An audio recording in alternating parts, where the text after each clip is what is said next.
தொடர்ந்து நாம் கர்த்தருடைய வசனத்தை இன்னைக்கு கொஞ்ச நேரம் தியானிப்போம். உபாகமத்தின் புஸ்தகம் அதனுடைய 32ஆம் அதிகாரம் 12ஆம் வசனம் நமக்கு கர்த்தர் இந்த மாதம் கொடுத்த ஒரு விலையேறப்பெற்ற வாக்குத்தத்த வார்த்தை. கர்த்தர் ஒருவரே யாக்கோபை வழி நடத்தினார், ஆண்டவரே அவனை நடத்தினார் என்கிற வார்த்தையின் அடிப்படையில் தொடர்ந்து நம்ம தியானிக்கிறோம். எங்க அவனை நடத்தினார்? அவாந்தர வழியிலும் ஊளையிடுகிற வனாந்தரங்களிலும், ஒருவரும் கடவாத, ஒருவரும் நடக்காத, ஒருவரும் குடியேற முடியாத ஒரு இடத்துல கர்த்தர் அவனை நடத்தினாராம். அது அவாந்தர வழியா இருந்துச்சு, அது பள்ளமுள்ள இடமா இருந்துச்சு, அது மரண இருள் உள்ள இடம், வறட்சி, ஒருவனும் கடக்க முடியல, ஒருவனும் குடியேற முடியல. அப்படிப்பட்ட இடத்துல யாக்கோப தேவன் நடத்தினேன் என்று சொல்லுகிறார். அப்படி இடத்துல தான் நான் அவனை நடத்தினேன். அதற்கு ஆண்டவர் சொல்லுகிறார், நான் அவனை கண்டுபிடித்தேன்கிறார். அவனை நான் கண்டுபிடிச்சேன், அவனை நடத்தினேன், அவனை நான் உணர்த்தினேன், அவனை சுமந்தேன், அவனை காத்தேன். யாரை கண்டுபிடிக்கிறாரோ அவரை உணர்த்துவார், நடத்துவார். யாரை நடத்துகிறாரோ அவனை உணர்த்துவார். யாரை உணர்த்துகிறாரோ அவனை காப்பார், சுமப்பார். இதை கடந்த நாளில் தியானித்தோம்.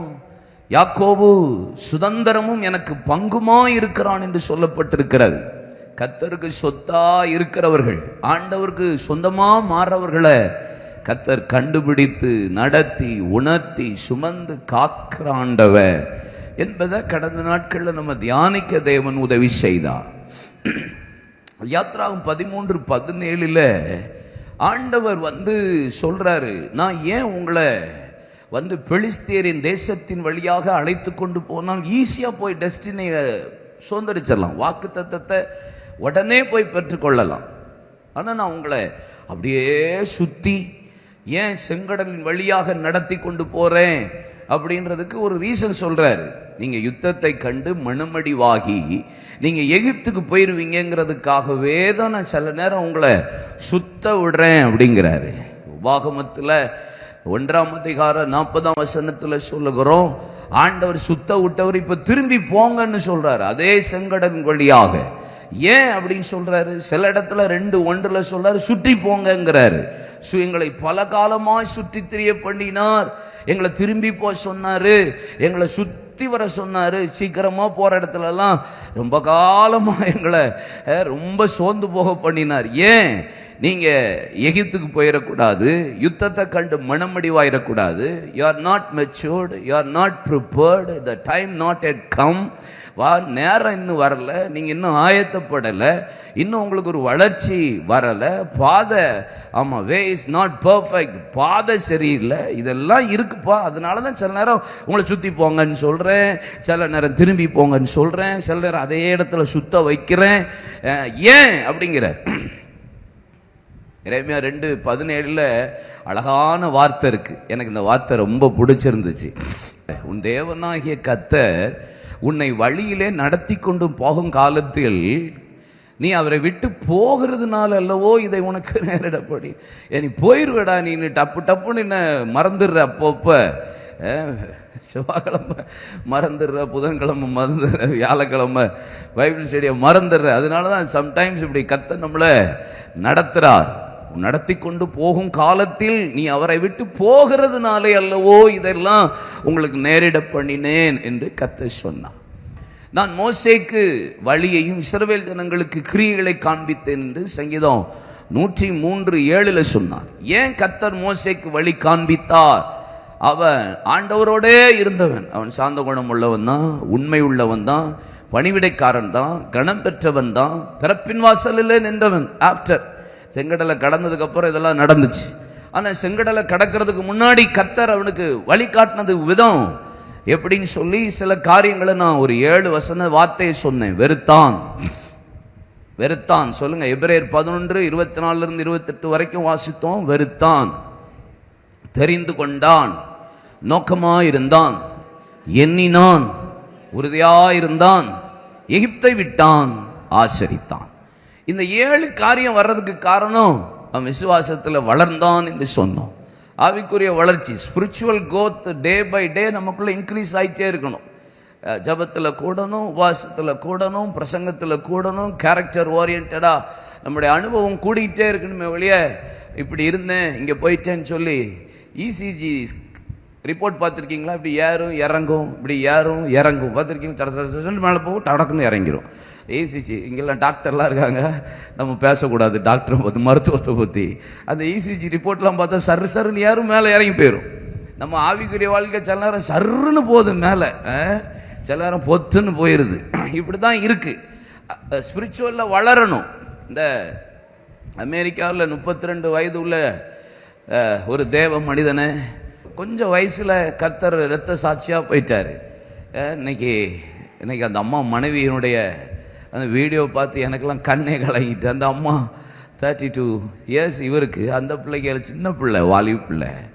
அது சொல்லுது மேடையில் நின்றுட்டு, மன்னிக்கிறேன், என் புருஷனை சுட்டவனை நான் மன்னிக்கிறேன் அப்படிங்குது. என்ன வளர்ச்சி பாருங்க, என்ன வளர்ச்சி. மன்னிக்கிறேன். ஏன் மன்னிக்கிறேன்? இயேசு சிலுவையில் அதை செஞ்சாரு, அதனால நானும் செய்கிறேன். இதுதான் ஆவிக்குரிய வளர்ச்சி. வளர்ச்சின்னா என்ன? வயசு வளருது, வளர்ச்சி ஸ்பிரிச்சுவலாக வளரணும். நம்ம இல்லை, ஆவிக்குரிய சுபாவம் வளரணும், ஜபம் வளரணும், விட்டு கொடுக்கறது வளரணும். எவ்வளோ வளர வேண்டியிருக்கு பாருங்க ஸ்பிரிச்சுவலாக நம்ம வாழ்க்கையில். காலத்தை பார்த்தா எப்படி ஆயிருக்கணுமா நீங்கள்? ஆமாம், எபிரேயர் 5ஆம் அதிகாரத்தில் பவுல் ரொம்ப வருத்தமாக சொல்கிறாரு, எப்பா காலத்தை பார்த்தா போதகர் ஆயிக்க வேண்டியிருக்கு, நீங்கள் இன்னும் மூல உபதேசத்தையே இன்னும் நான் உங்களோட பேச வேண்டியிருக்கு. கைகளை வைக்குதல், மனம் திரும்புதல், ஞானஸ்தானம், ரட்சிப்பு, நித்திய நியாய தீர்ப்பு, இதையே பேச வேண்டியிருக்கு. என்னைக்கிடா நீங்கள் பூர்ணராகும்படி கடந்து போவீங்க அப்படின்னு ரொம்ப வருத்தப்படுறாரு. எபிரேயரில் 5 வாசிக்கிறோம். அப்போது நம்ம வாழ்க்கையில் அவன் விசுவாசத்திலேயே மோசே வளர்ந்தான் இருக்கு. அப்படின்னா வளர்ச்சி டே பை டே நமக்கு வந்துகிட்டே இருக்கணும். இன்னைக்கு ஒரு வேத பகுதியை நான் வைக்க விரும்புகிறேன். ஏசியா 48:17 வாசிக்க கேட்போம். ஐசியா 48:17. இஸ்ரவேலின் பரிசுத்தரா இருக்கிற உன் மீட்பரான கர்த்தர் சொல்லுகிறதாவது, பிரயோஜனமா இருக்கிறதை உனக்கு போதித்து, உனக்கு என்ன பிரயோஜனமோ, உங்களுக்கு என்ன தேவையோ, குடும்பத்துக்கு என்ன தேவை, உங்க பிள்ளைகளுக்கு என்ன தேவை, உங்களுடைய ஆவிக்குரிய வாழ்க்கைக்கு என்ன தேவை, உங்க வியாபாரத்துக்கு என்ன தேவை, உங்க சரீரத்துக்கு என்ன தேவை, உங்களுடைய குடும்ப ஃபைனான்சியல் காரியத்து பிரயோஜனமா என்ன தேவை, இதனால தேவன் நாம மகிமைப்பட போகுது, இதனால கர்த்தருடைய ராஜ்யத்துக்கு விருத்தி வரப்போகுது, இதனால எழுப்புதல் வரப்போகுது, பிரயோஜனமா இருக்கிறத நான் உனக்கு போதிப்பேன். நீ நடக்க வேண்டிய வழியில உன்னை நடத்தி, உன் தேவனாகிய கர்த்தர் உன்னை நடத்த வேண்டிய வழியில நடத்துகிற உன் தேவனாகிய பிரயோஜனமானதை போதிக்கிறார்னா உங்களை சரியா நடத்துவார்னு அர்த்தம். உங்களுக்கு என்னென்ன எப்பப்போ தேவையோ அதை சரியா போதிப்பார். அப்படியே தேவன் நடத்தி போதிக்கிறார்னா அந்த பிரயோஜனமான காரியத்தில் உங்களை சரியான வழியில கர்த்தர் நடத்துவார். அவர் தான் நம்முடைய ஆண்டவர். கரெக்டா ஒரு பிரயோஜனமா இருக்குன்னா அதுல கரெக்டா வழி நடத்துவார். நான் ரட்சிக்கப்பட்டதுக்கு அப்புறம், எங்கள் குடும்பம் முழுசு ரட்சிக்கப்பட்டதுக்கு அப்புறம், இந்து குடும்பத்தில் வந்ததுக்கப்புறம் நான் கொஞ்ச நாள் வேலை இல்லாமல் இருந்தேன். அப்போது எங்கள் அப்பா வாடா, எங்கள் அப்பா ரொம்ப ஸ்ட்ரிக்ட்டுன்னு சொல்ல முடியாது. ஸ்ட்ரிக்ட்டுன்னா இந்த டிசிப்ளினாக இருப்பார், கோயில் இந்த இதெல்லாம் இருப்பார், மற்றபடி ரொம்ப ஃப்ரெண்டை போல தான் ட்ரீட் பண்ணுவார். அப்போது எங்கள் அப்பா சொன்னார், நீ வருத்தெல்லாம் படாத, வேலை கிடைக்கலன்ட்டு, நான் அப்பா உன்னை கரெக்டாக ஒரு கம்பெனியில் சேர்த்து விடுறேன் அப்படின்னு சொல்லிட்டு, அப்போது போய் சேர்ந்தேன். எனக்கு மாதம் சம்பளம் 500 ரூபா. நான் போனேன், நாளே ஒரு பெரிய நோட்டை கொடுத்து கோடு போட்டுட்டாங்க. தோத்துறேன், என்னடா இது, நம்மளை பிபிஏ முடிச்சுட்டு பிஓசி காலேஜில் இவ்வளோ பெரிய ஆள் நான், அப்போ அப்படி தானே தோணும், நம்மளை கோடு போட்டு விட்டாங்களே அப்படின்ட்டு. வீட்டுக்கு எங்கள் அப்பாட்ட சொன்னேன், எப்பா போன உடனே ஒரு நோட்டை கொடுத்து கோடு போட விட்டாங்கப்பா, ரொம்ப கடுப்பாயிட்டு. எங்கள் அப்பா சொன்ன ஒரே ஒரு வார்த்தை, நீ அந்த கம்பெனியில் இரு தம்பி, புரோஜனமாக உனக்கு இருக்கும், உன் லைஃபுக்கு புரோஜனமாக இருக்கும், உன்னை நல்லா பழக்க வச்சு நடத்துவாங்க. எங்கள் அப்பா சொன்ன ஒரே ஒரு வார்த்தை, உனக்கு புரோஜனமாக இருக்கும். கரெக்டாக அந்த கம்பெனியில் ஒரு 4 வருஷம் வேலை பார்த்தேன். எல்லாவற்றையும் நான் பார்க்கும்போது எங்கள் அப்பா அன்னைக்கு சொன்ன ஒரு வார்த்தை, இந்த கம்பெனி உனக்கு பிரயோஜனமாக இருக்கும். அன்னையிலேருந்து பார்த்தீங்கன்னா அந்த கம்பெனி என்னை பயிற்சிவித்த விதம், என்னை நடத்தின விதம், சிங்கிள் ஒரு ஆளா முழு கப்பலையும் 280 கண்டெய்னரை ஸ்டப் பண்ணி ஒரு கப்பலையே நான் தனி ஒருவனே செய்கிறதுக்கு ஆண்டவர் எனக்கு பலனையும் கிருபையும் வழி நடத்தலும் தந்தார். எங்கள் அப்பா சொன்னது தான், ஒரு பிரோஜனமாக இருக்கும். அந்த நாளில் நான் எல்லாம் தனித்தனியாக வேலை செஞ்சதுனால இன்னைக்கு வரைக்கும் எதையும் தனியாக செய்கிறதுக்கு தேவ கிருபையோட தேவன் என்னை வழி நடத்துகிறார். உங்களுக்கு கர்த்தர் பிரோஜனமானதை போதிப்பார்னா அவரே உங்களை நடத்தி செல்லுகிற உங்கள் தேவனாகிய கர்த்தர். அதனால தான் சங்கீதக்காரனாகிய தாவீது 32ஆம் சங்கீதம் 8ஆம் வசனத்தில் சொல்லுகிறார், நான் உனக்கு போதித்து நீ நடக்க வேண்டிய வழியை உனக்கு காட்டுவேன், உன் மேலே நான் உன் கண்ணை வச்சு உனக்கு ஆலோசனை சொல்லுவேன் என்று சொல்லுகிறார். ஏசாயா 28ஆம் அதிகாரம் அதனுடைய 9ஆம் வசனத்தில் வாசித்தா யாருக்கு அவர் போதிப்பா? நமக்கு கேள்வி ஒன்று வருது இல்லை, எனக்கு போதிப்பார்னு சொல்றீங்களே பிரதர், யாருக்கு அவர் போதிப்பார்? யாருக்கு அவர் அறிவை உணர்த்துவார்? அவர் பால் மறந்த பிள்ளைகளுக்கும் முளை மறக்கப்பட்டவர்களுக்குமே அவர் போதிக்கிறவரும் அறிவை உணர்த்துகிறவருமா இருக்கிறார்.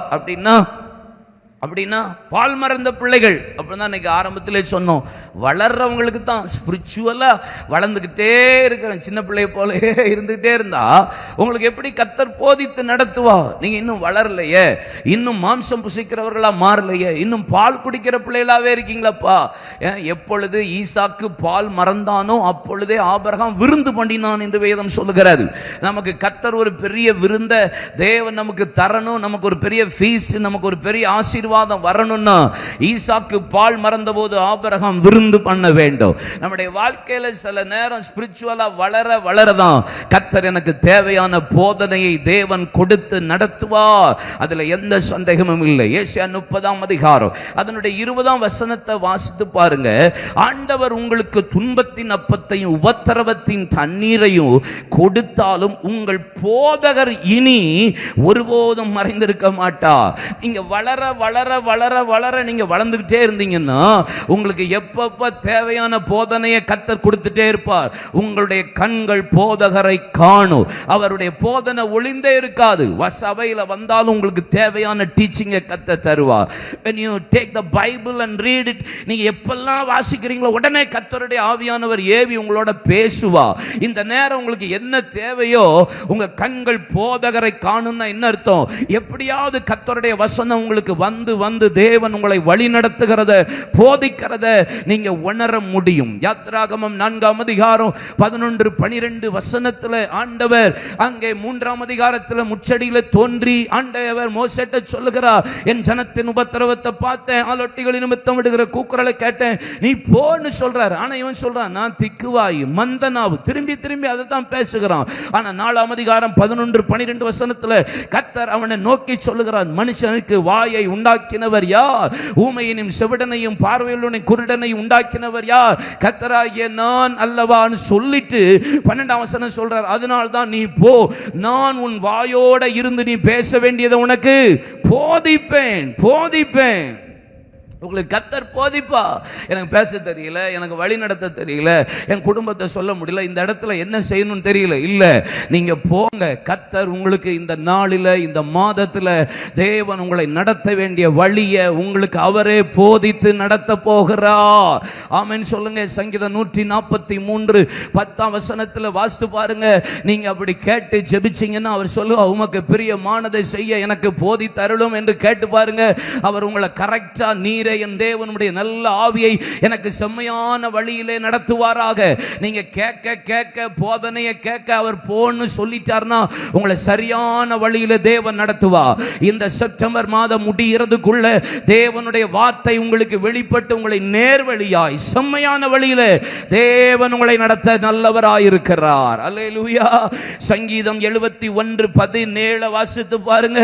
தேவனே, என்னை சிறு வயது முதல் எனக்கு போதித்து வந்தீர், இதுவரைக்கும் உடைய அதிசயங்களை அறிவித்து வந்திருக்கிறேன். சின்ன வயதிலிருந்து எனக்கு போதித்துட்டே வந்திருக்கீங்கன்னு சொல்றார். சங்கீதம் 25:4-5 வசனத்தை வாசித்து பாருங்க. உம்முடைய வழிகளை எனக்கு தெரியும், உம்முடைய பாதைகளை எனக்கு போதித்தருளும், உம்முடைய சத்தியத்தில் என்னை நடத்தி என்னை போதித்தருளும், நீரே என் ரட்சிப்பின் தேவன், உம்மை நாள் முழுவதும் காத்திருக்கிறேன். 1 ராஜாக்கள் 8:36 வாசித்தா நல்வழியை எனக்கு போதித்தருளும் என்று சொல்லுகிறார். லூக்கா 12:12 வாசித்து பாருங்க. நீங்க பேச வேண்டியதை பரிசுத்த ஆவியானவர் அந்நேரத்தில் உங்களுக்கு போதிப்பார். சில நேரம் குழப்பம், சில நேரம் என்ன பேச தெரியாது. உங்களுக்கு அந்தந்த நேரத்தில் என்னென்ன தேவையோ கர்த்தர் சரியா போதித்து நடத்துகிறவ. ஒன்று போதிக்கிறவ, இன்னொன்று வழி நடத்துகிறவ. சங்கீதம் 31:3 சொல்லுகிறது, என் கன்மலையும் என் கோட்டையும் நீரே, உமது நாமத்து நிமித்தம் எனக்கு வழிகாட்டி என்னை நீங்களே நடத்துங்கன்னு சொல்றார். ஓசியா 11:3 எப்பிராயீமே நான் கைப்பிடித்து நடக்க பழகினேன்னாரு. ஏன்? எரேமியா 31:9 வாசிப்போமா? எரேமியா 31:9. எரேமியா 31:9. அழுகையோடும் விண்ணப்பங்களோடும் அவர்களை வழி நடத்துவேன், அவர்களை தண்ணீர் உள்ள நதிகள் அண்டைக்கும். அவனை கைப்பிடித்து நடக்க பழகிறேன். அவனை எதுக்கு? தண்ணீர் உள்ள நதிகள் அண்டைக்கு இடராத செம்மையான வழியிலே நடக்க பண்ணுவேன். இஸ்ரவேலுக்கு நான் பிதாவா இருக்கிறேன், எப்பிராயீம் என் சேஷ்டபுத்திரன், என் பிள்ளை. அதனால நான் அவனை கைப்பிடித்து நடக்கப்படுவேன். அழுகையோடு விண்ணப்பத்தோடு தேவ சமூகத்தில் வருவார்கள், அவர்களை நான் நடத்துவேன். தேவ சமூகத்தில் கண்ணீரோடு வருகிற பிள்ளைகளை கர்த்தர் நடத்துவார். கர்த்தர் நடத்துவார், செம்மையான வழியிலே நடக்க பண்ணுவார். தண்ணீர் உள்ள நதிகள் அண்டைக்கு கர்த்தர் உங்களை நடத்துவார். இஸ்ரவேலுக்கு நான் பிதாவா இருந்தா, எப்பிராயீம் எனக்கு பிள்ளை, எனக்கு அவன் சேஷ்ட புத்திரன் என்று ஆண்டவர் சொல்லுகிறார். சங்கீதம் 23:3 கர்த்தர் என்னை நீதியின் பாதையில நடத்துகிறார் என்று சொல்லப்பட்டிருக்கிறது. ஏசாயா 58:11 கர்த்தர் என்னை நித்தமும் நடத்துகிறார். எப்படி நடத்துகிறாரா? நித்தமும் நடத்துகிறார் என்று சொல்லப்பட்டிருக்கிறது. யாத்ராம் 15:13 வாசித்தால் என்னை பரிசுத்த ஸ்தலத்துக்கு நடத்துகிறார் என்று போடப்பட்டிருக்கிறது. சங்கீதம் 48:14 வாசித்தால் மரண பரியந்தம் என்னை கர்த்தர் நடத்துகிறார். பிலிப்பியர் 1:5 வாசித்தால் இயேசு கிறிஸ்து நாள் பரியந்தமும் முடிய கர்த்தர் என்னை நடத்துகிறார். ஏசப்பா வருக வரைக்கும் கர்த்தர் நம்மை நடத்துகிறவர். ஆமென் சொல்லுங்களேன். அல்லேலூயா. அப்போ அவர் எனக்கு போதிக்கிறவர், என்னை நடத்துகிறவர். சரி, ஆண்டவர் நம்மை நடத்துகிறவர். சரி, கர்த்தர் வழி நமக்கு ஆச்சரியம் தான். கரெக்டா நடத்துவார், போதிக்கிறவர், நடத்துகிறார். How to teach. நம்ம பிள்ளைகளை எப்படி இஸ்ரவேல் ஜனங்களை நடத்தினார். ஒரு 4 காரியத்தை மீண்டும் உங்கள் முன்பாக நிறுத்துகிறேன். நியாயாதிபதிகளின் புஸ்தகத்துக்கு நேராக உங்கள் கண்களை திருப்புங்க. 2ஆம் அதிகாரம் அதனுடைய 22-23 வசனத்தை வாசிக்க கேட்போம். நியாயாதிபதிகள் 2:22-23. அவர்கள் பிதாக்கள் கர்த்தரின் வழியை கவனித்தது போல அவர்கள் அதிலே நடக்கும்படிக்கும் அதை கவனிப்பார்களோ? நடக்கும்படிக்கு அதை கவனிப்பார்களோ இல்லையோ என்று அவர்களை கொண்டு இஸ்ரவேலை சோதிப்பதற்காக அப்படி செய்வேன் என்றார். அதற்காக கர்த்தர் அந்த ஜாதிகளை யோசுவாவின் கையில் ஒப்புக்கொடாமலும் அவைகளை சீக்கிரமாய் துரத்தி விடாமலும் விட்டு வைத்தார். அல்லேலூயா. எதுக்கு? யோசுவா 31 ராஜாக்கள், 7 ஜாதி, எல்லாத்தையும் ஜெயிச்சு பெரிய வாக்குத்தத்தம். எந்த மட்டும் அசதியாயிருப்பீர்கள், கர்த்தர் தேசத்தை நம் கையில் ஒப்பு கொடுத்துட்டாரு, போய் டேக் இட் அப்படிங்கிற சுதந்திரித்துக் கொள்ளுகிற காலத்தில் வந்திருக்கிறோம் சொல்லப்பட்டிருக்கிறார். 24ஆம் அதிகாரத்தில் நீங்க வாசிங்கன்னா யோசுவா மரிக்கிறான். அங்க மரித்த பின்பு யார் யுத்தத்தை நடத்தணும்னு கேட்டபோது யூதா புறப்பட கடவன் என்று சொன்னபோது யூதா சிமியோனை கூட்டிட்டு யுத்தம் பண்ணும்படி புறப்பட்டு போகிறான். கர்த்தர் ஒரு பெரிய ஜெயத்தை தருகிறார். இங்க நியாயாதிபதிகளின் நாட்கள் இங்க தான் தொடங்குகிறது. இப்போ அழகா ஒரு வார்த்தை போட்டிருக்கு, கர்த்தரின் வழியை கவனித்து நடப்பார்களோ என்று சோதிப்பதற்காக. நல்லா இருக்குல்ல? ஆமா, என் வழியில என் பிள்ளைகள் நடப்பாங்களா இல்லைன்னா நடக்காம போயிடுவாங்களா என்று சோதிக்கும்படி கடைசி வசனத்துல ஒரு வார்த்தை இருக்கு. ஏன் சில நேரம் சத்துருவை நான் துரத்தாம இருக்கேன்? யோசுவாவின் கையில் ஒப்பு கொடுக்கல. 31 ராஜா, 7 ஜாதியை ஜெயிச்சாச்சு. ஆனா இங்க வசனம் சொல்லுகிறது, நான் யோசுவாவின் கைகளில் ஒப்புக்கொடாமலும் அவைகளை சீக்கிரமாய் நான் துரத்தி விடாமலும் சிலத மீதி வச்சிருக்கிறார்.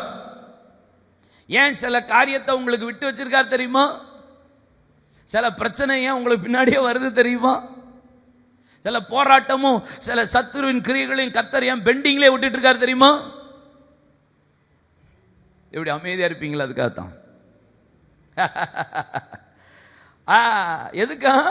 நீங்க என் பிள்ளைகள் கர்த்தரின் வழியை கவனித்து நடப்பார்களோ மாட்டார்களோ என்று தேவன் சோதிப்பதற்காக அப்படி செய்கிறார். ஏன் சில பிரச்சனை அப்படியே பெண்டிங்ல விடுறாரு?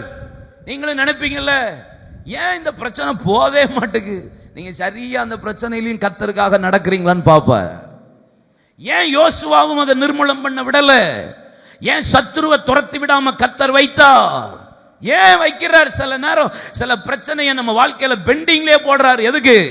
சில வியாதி, சில போராட்டம், சில மனுஷ சத்துருக்கின் கிரியைகள், சில ஆள் நமக்கு டார்ச்சர் கொடுத்துட்டே இருக்கிறானே, என்னடா இவன் இந்த பஞ்சாயத்து முடிகிற மாதிரி தெரியல. ஏன்? நீங்க கர்த்தருடைய வழியில கடைசி வரைக்கும் நீங்க நடப்பீர்களோ நடக்க மாட்டீர்களோ என்று சோதிப்பதற்காக தேவன் சில சத்துருக்களை, சில மிருகங்களை தேவன் நமக்கு விட்டு வைக்கிறார். நீங்க ஒரு வசனம் வாசிப்போமா?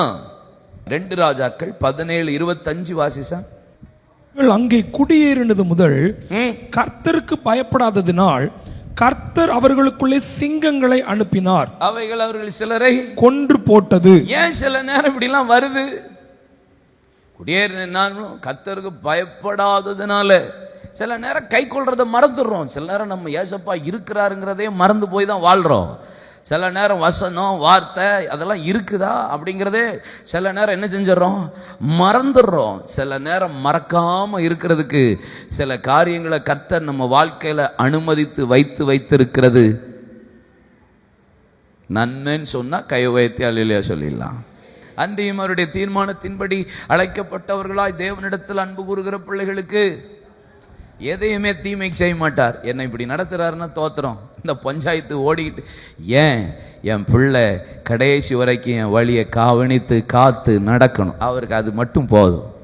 என்ன வந்தாலும் எது வந்தாலும் அவர் வழியை விட்டு நான் விலகாமல் அவருக்காக வாழ்வேன்னு சொல்லுகிற பிள்ளைகளை இந்த மாதம் தேவன் போதித்து நடத்த வேண்டிய வழியில நடத்துகிற உங்கள் தேவனாகிய கர்த்தர்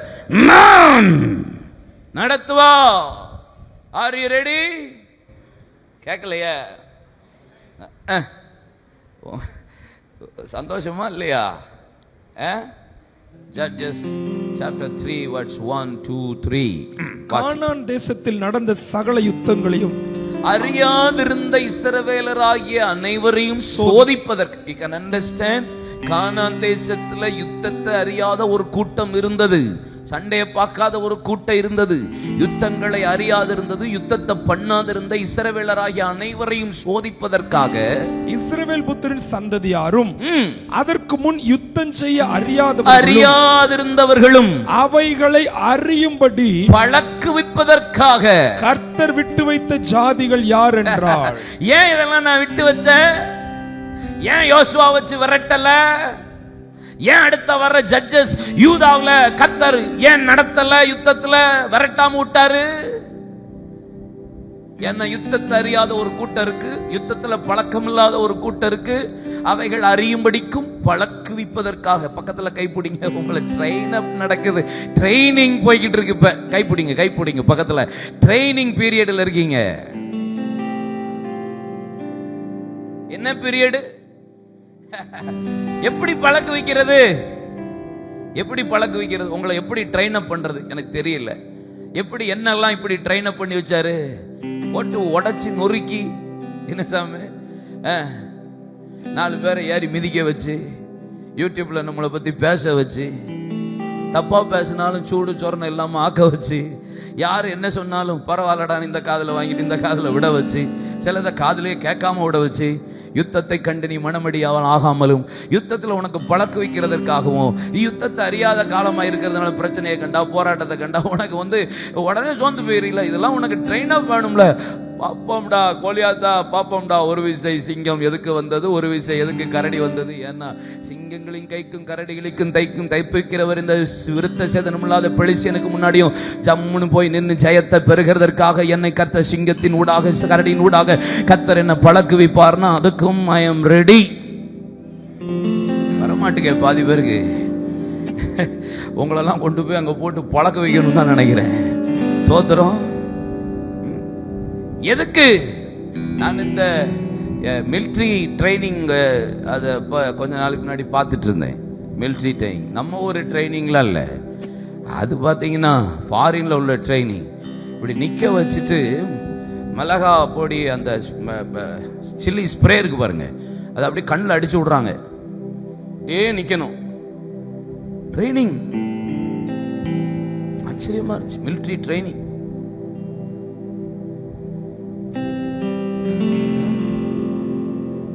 ட்ரைனிங் நம்ம கொஞ்சம் புழுங்கிட்டனாலே ட்ரைனிங். சில நேரம் புழுக்கத்தில் போடுறாருன்னா ட்ரைனிங், சில நேரம் சாப்பாடே இல்லாத இடத்துல போடுறாருன்னா ட்ரைனிங், சில நேரம் நமக்கு பிடிச்சது ஒண்ணுமே கிடைக்காத இடத்துக்கு கொண்டு போறாருன்னா ட்ரைனிங். வராத வராத ட்ரைனிங். ஆமே சொல்லுங்க. ஏன் இப்படி எல்லாம் என்ன நடத்துறா? நீங்க பழகணும், பழகணும். என் பிள்ளை பழகட்டும். கர்த்தர் என் பிள்ளை பழகட்டும் தான் உங்களை இப்ப பழக்க வைத்துக் கொண்டிருக்கிறார். சில பாதைகள் வழியா, சில வழிகளிலே கர்த்தர் உங்களை போதித்து நடத்துகிற இந்த நெருக்கமான பாதைகள், இந்த பலவீனமான பாதைகள், இந்த போராட்டமான பாதைகள், இந்த அவதூறான பாதைகள், இந்த அவமானமான பாதைகள், இந்த கண்ணீரின் பாதைகள். ஏன்னா யுத்தத்தில் பழக்குவிக்காத ஒரு கூட்ட ஜனங்கள் இருந்த காலத்தில் அவர்களை நான் பழக்குவிக்கும்படியாகவே நான் அதன் வழியாக அவர்களை நடத்தினேன். என்ன வந்தாலும் பவுன் சர்ச் சமாளிக்கணும். அதுக்காக பழக்க வைக்கிறதுக்காக இந்த பாதை. சில சத்துருக்கள், சில போராட்டங்கள், சில பிரச்சனைகள், சில பாடுகள் போதிக்கிறார். வழி நடத்துகிற உங்கள் தேவனாகிய கர்த்தர் நான். 3ஆம் அதிகாரம் 4ஆம் வசனம் வாசிச்சேன். கர்த்தர் மோசேயை கொண்டு தங்கள் பிதாக்களுக்கு விதித்த கற்பனைகளுக்கு இஸ்ரவேலர் கீழ்ப்படிவார்களோ என்று அறியும்படி. क्वेश्चन மார்க் தான். கீழ்ப்படிவார்களோ என்று அறியும்படி அவர்களாலே சோதிப்பதற்காக, இஸ்ரவேலரை அவர்களாலே சோதிப்பதற்காக அவர்களை விடப்பட்டார்கள். பக்கத்துல கைப்பிடிங்க. Thank you. What a wonderful word. எனக்கு சில நேரம் இப்படிலாம் சில ஆளை விட்டு வச்சிருக்கிறது தோத்திரம், சில காரியெல்லாம் நடக்கிறது தோத்திரம், சில பிரச்சனை பெண்டிங்ல இருக்கிறது நல்லது. நான் பிதாக்கள் விதித்த கற்பனைகளுக்கும் கட்டளைகளுக்கும் இஸ்ரவேல் கீழ்ப்படிவார்களோ மாட்டார்களோ என்று நான் அறியும்படி இஸ்ரவேலரை அவர்களால் சோதிப்பதற்காக அவர்களை விட்டு வச்சிருக்கேன். இதான் ஆண்டவர் நமக்கு கொடுக்குற டீச்சிங். போதனைன்னு ஒன்று இருக்குல்ல, பிதா கொடுக்குற போதனை உங்களை வழி நடத்துறது. இல்லைன்னா தான் நம்ம தாறுமாறு தக்காளி ஆயிடுவோமே. தோத்திரம். தக்காளி ஆயிடுவோம், தக்காளி சட்னி ஆயிடுவோம். நம்ம தான் கீழ்ப்படிய மாட்டோம், சத்தத்துக்கு செவி கொடுக்க மாட்டோம். தோத்திரம். இன்னும் ஆண்டவருடைய செட்டைக்குள்ள வர்ற வரைக்கும் ஏசாமி எந்த எக்ஸ்ட்ரீம்ல கூடனாலும் நம்மளை கொத்த நடத்த வல்லமை உள்ள அவர் ரேஞ்சுக்கு நம்மளை மோல்டு பண்றதுக்கு எந்த லெவல்னாலும் டீச் பண்ணுவார். அவர் போதிக்கிற விதமே அப்படிதான். பார்த்துருக்கீங்களா? நம்ம அவர் எக்ஸ்ட்ரீம்ல அவர் இல்லை ஆண்டவர் கதையே இல்லை, நீங்க தான் எல்லாம் நீங்க தான் போய் சரண்டர் ஆகிற வரைக்கும் இப்படிதான் போதிப்பாரு, வழி நடத்துவாரு. ஏன்னா உன்னை வழி நடத்துகிற உன் தேவனாகிய கர்த்தர் நான் செம்மையா நடத்துவேன், பரிசுத்த ஸ்தலத்துக்கு நடத்துவேன், மரண பரியந்தம் நடத்துவேன், கிறிஸ்து நாள் பரியந்தம், கிறிஸ்து வருகை நாள் அன்னைக்கு வரைக்கும் நம்மளை நடத்த போற ஒரே ஒருத்தர் தான். அவருக்கு தெரியும் என் பிள்ளைகளை எப்படி நடத்தணும்னு. கீழ்ப்படிவார்களோ மாட்டார்களோ என்று அறியும்படிக்கே நான் சில காரியத்தை விட்டு வச்சேன். கடைசியா ஒண்ணு முடிப்போமா? 5:2 வாசிச்சேன். நியாயாதிபதிகள் 5:2. கர்த்தர் இஸ்ரவேலுக்காக நீதியை சரி கட்டின நிமித்தம், கர்த்தர் இஸ்ரவேலுக்காக நீதியை சரி கட்டினது நிமித்தமும், ஜனங்கள் மனப்பூர்வமாய் தங்களை ஒப்பு கொடுத்தது நிமித்தமும். அப்படின்னா என்ன அர்த்தம்? டெட் என்ன தெரியுமா? அவருடைய ஃபைனல் கன்க்ளூஷன் என்ன? என் பிள்ளைகள் என்னைக்கு ஃபுல் கமிட்மெண்ட்டுக்குள்ள வர்றாங்களோ அன்னைக்கு நான் எல்லாத்துக்கும் ஒரு சூப்பரான ஒரு முடிவு கர்த்தரை ஸ்தோத்தரிக்க வைப்பேன். என் பிள்ளைகளை பாட வச்சிருவேன், என் பிள்ளைகளை மகிமைப்பட, என் பிள்ளைகளை சந்தோஷிக்க, நாவில துதிக்க வச்சிருவார். எப்படி? மனப்பூர்வமாய் தங்களை ஒப்பு கொடுத்தது நிமித்தமும். அந்த அந்த நிமித்தமும் அப்படின்னு வருதுல்ல. எப்போ நீங்க ஃபுல் கமிட்மெண்ட்டுக்குள்ள வர்றீங்களோ, ஒரு வசனத்தை வாசிச்சு முடிப்போமா? மீகா 4:5 எடுத்துக்கோங்க எல்லாரும். மீகா 4:5. சகல ஜனங்களும் தங்கள் தங்கள் தேவனுடைய நாமத்தை பற்றி கொண்டு நடப்பார்கள், நாங்களும் எங்கள் தேவனாகிய கர்த்தருடைய நாமத்தை பற்றி கொண்டு என்றென்றைக்கும் உள்ள சதா காலங்களிலும். இதுதான் கமிட்மெண்ட், அறிக்கை. எல்லாரும் நடக்கிறாங்க, இனி நாங்களும் எங்கள் தேவனுடைய நாமத்தை பற்றி கொண்டு என்றென்றைக்கும், எங்க மரணம் வரைக்கும், கிறிஸ்துவின் வருகை வரைக்கும், சதா காலங்களிலும் நீங்க போதித்து நடக்கிற வழியில எங்களுக்கு காட்டுங்க, அதுல நடப்போம் என்று நீங்க ஒப்பு கொடுங்க. மனப்பூர்வமாய் ஒப்பு கொடுத்தது கர்த்தரை ஸ்தோத்தரிக்க பண்ணுவா, உங்களை மகிழ பண்ணுவா. உங்களை கர்த்தர் அவரே உங்களை நடத்துவார், அவரே உங்களை கொண்டு போவார். Don't worry about anything. எது நடந்தாலும் என் நன்மை தான் நடத்துவார். எது நடந்தாலும் ஒரு நாள் தீமைக்கு செய்ய மாட்டார். தலை மயிரெல்லாம் எண்ணப்பட்டிருக்கு, உங்க தலை மயிர் ஒண்ணு எண்ணி வச்சிருக்கிறாரு. ஒண்ணு விழுந்தாலும் ஏய் அப்படின்ட்டுருவாரு. ஆமென் சொல்லுங்க. கண்மணி போல வச்சிருக்கிறாராம், மதுல முன்பாக வச்சிருக்கிறாராம். நீங்க ஏன் கவலைப்படுறீங்க? உள்ளங்கையில கிரேவன் பொறித்து வைத்துள்ளேன்றாரு.